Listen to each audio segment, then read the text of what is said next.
Hi guys, Darth Deuce is here with another Star Wars action figure review, taking a look at the Black Series 6-inch Deluxe Boba Fett from Return of the Jedi. This has been a figure I've been excited for ever since it was announced. I'm pretty sure I pre-ordered it day one. We've been needing a new Boba Fett in the Black Series basically ever since the first one came out. The first one has some pretty big issues when it comes to articulation. It's not a figure that's super fun to pose. It's got a lot of limitations in the legs and especially in the elbows, where the elbows don't bend far enough. The blaster's stock is too big, so you can't get him in actual aiming poses besides like hip firing poses. So that figure had decent issues that luckily this figure definitely improves upon, and this figure is basically an improvement in pretty much every way. Was it worth the deluxe price tag? That's another story. We'll talk about that, but yeah, let's get right into it. So this is based on his Return of the Jedi look. So you've got the red or brownish looking arm gauntlets, and you got the different colored jetpack and whatnot. But yeah, taking a look at the head sculpt, one of the biggest issues right off the bat with, and it's not as bad here now because I fixed it up a bit, is actually the shape of the helmet. For whatever reason, they decided to go with the what they've been doing with the Stormtroopers and Clone Troopers. They made the helmet an actual separate piece, but that's a bit of a softer plastic, and then they glued it on top of a unpainted head sculpt. So first off, mine's painted, mine's glued on wonky. If this is actually the head straight and that's the helmet glued on it, so it's not a huge deal because it's not that far off. But what happens is in the packaging, in the clear bubble, the bubble's actually pushing onto the cheeks of the helmet, which pushed it right in and narrowed it right out, made it look super bad. Not a hard thing to fix. Put a hair dryer to it, put it under some hot water, it'll start to reshape back into what it's supposed to look like, and just push it in a bit from the back and the front, and you should be able to get the shape around where it should be. This is about the best I've been able to do. It does look a lot better, maybe not perfect, but it's not too bad. But the paint detail is definitely really nice. Got all that silver scuffaging on the helmet and the armor. The maroon brownish red looks really good. He's got highlights of silver, and the black on the visor for the most part is fairly clean. I don't know what it is, but I feel like looking at him, there's something proportionally a little off about him. I'm not sure what it is. I feel like maybe his neck's a little too long. I don't know. But yeah, I don't know, something to mention. Maybe something to do with the legs. The legs maybe almost look like they're a little too long, or the torso's too, I don't know. Something's off, but I can't really place my finger on it. But there's the rest of the armor. People have noticed that there should be some more paint detail on these little notches. I think they're supposed to be like these. It would have been really hard to do, honestly. It's so small, but you're supposed to have like this little bit of like digital writing in there. But you do have the Boba Fett emblem there. You have the all the dings, the sculpted dings, and the silver scratches and whatnot. The shoulder pads look really good. You got the Mandalorian Mythosaur symbol there, which looks good, and just more stuff going on there. The torso armor is actually one, like, I guess, rubbery sort of overlay over top the actual body underneath, and the shoulder pads are attached to that, which is actually kind of accurate to how the costume actually was in the movie.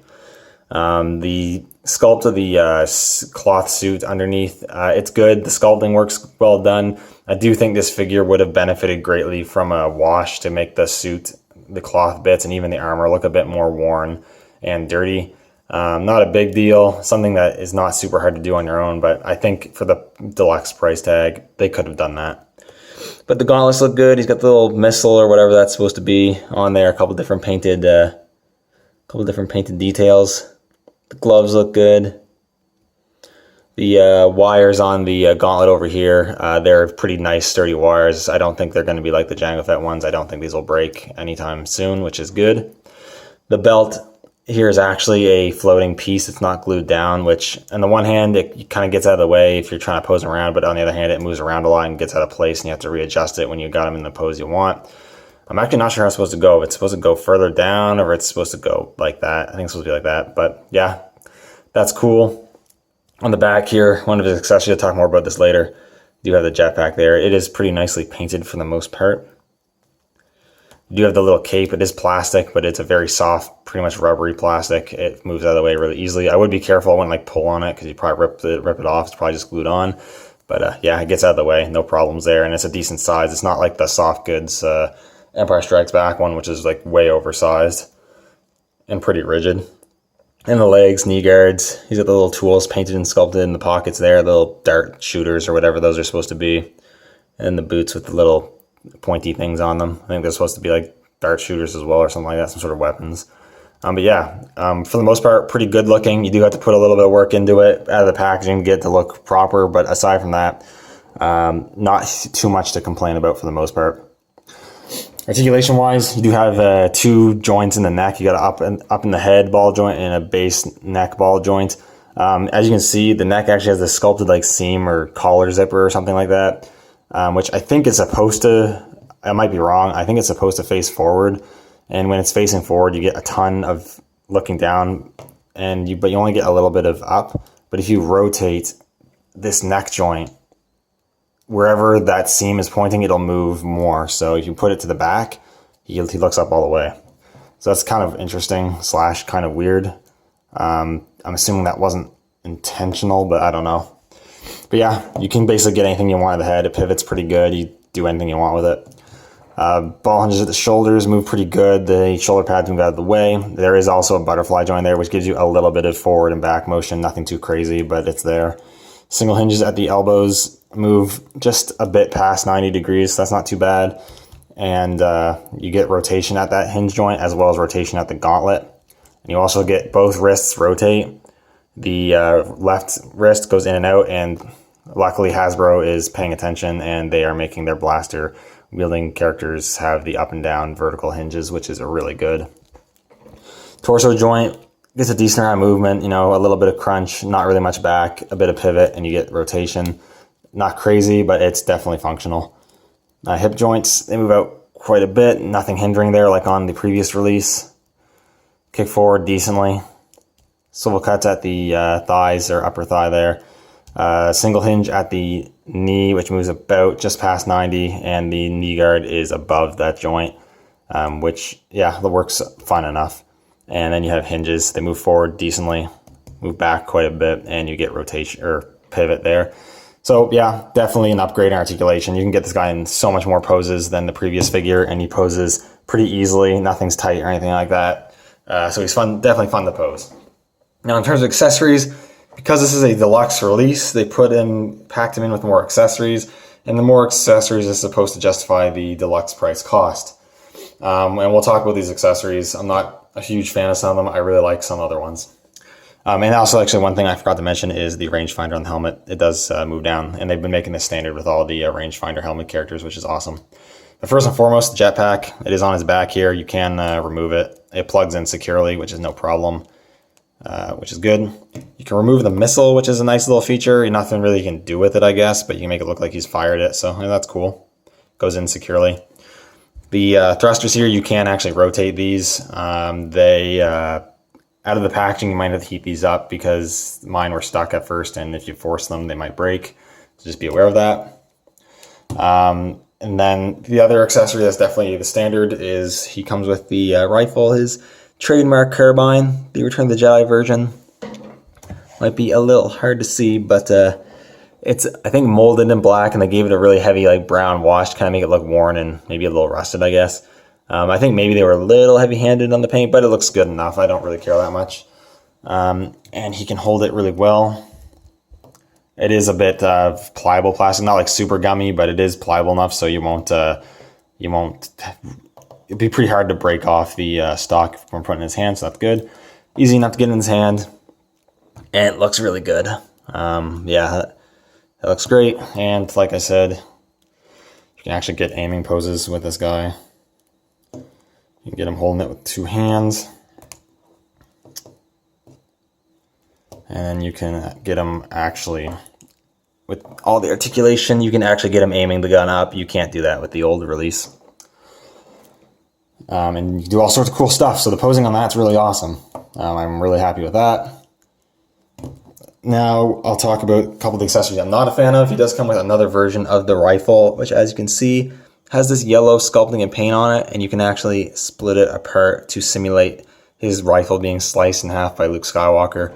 I appreciate the idea behind it, but I'm never going to display him with this. The only time anyone would display him like this is if you were making a diorama with him battling Luke. And if that's something you're going to do, then power to you, right? But I think most people are not going to ever use this, aside from maybe from a little bit of toy photography. And even then, it's only good for like only so many different pictures. So I'm not, I don't really like this accessory. It does come apart. I don't know why it even goes together in the first place. And I think the yellow, the sculpt's fine, but the yellow paint's awful. It looks like mustard or get melted cheese on it. Like it doesn't look like a sliced from a lightsaber. So I don't like that accessory.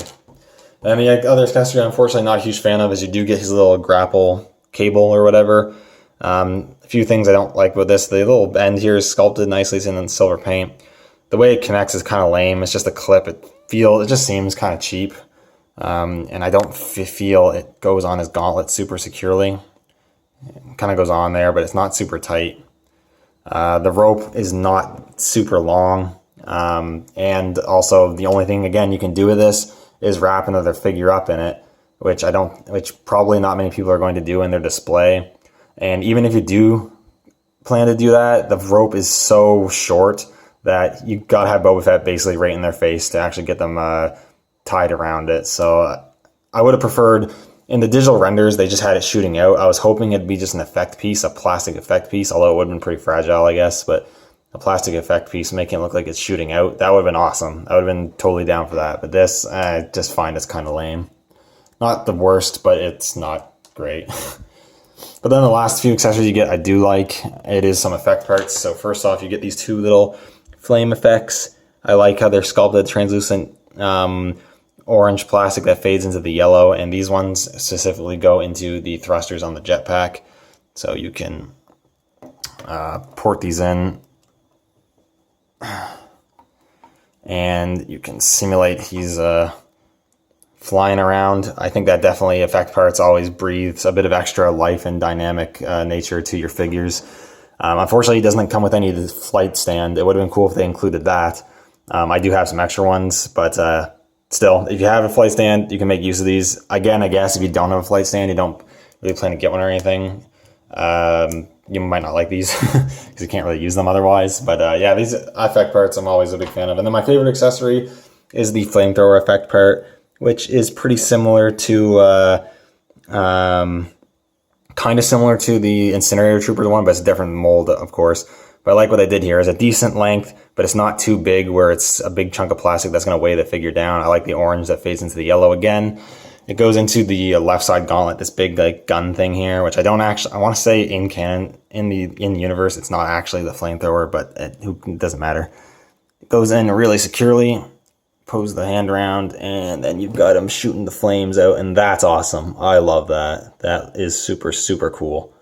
I think more Mandalorian figures should come with effect parts like that, because they literally have weapons all over their gauntlets, and that's awesome. But moving on really quick, don't want to go too much longer on this. Let's do some comparisons real quick. Not going to go crazy with these, but of course I need to show him off with the original Boba Fett figure. This is the archive version. It's not technically the original one, but this is the mold they've been reusing for like 5 different versions now. And yeah, you can definitely see. I think the paint details better on the new one. I do kind of like the sculpt and proportions of the old one a bit better, but everything else is pretty much better on the new one.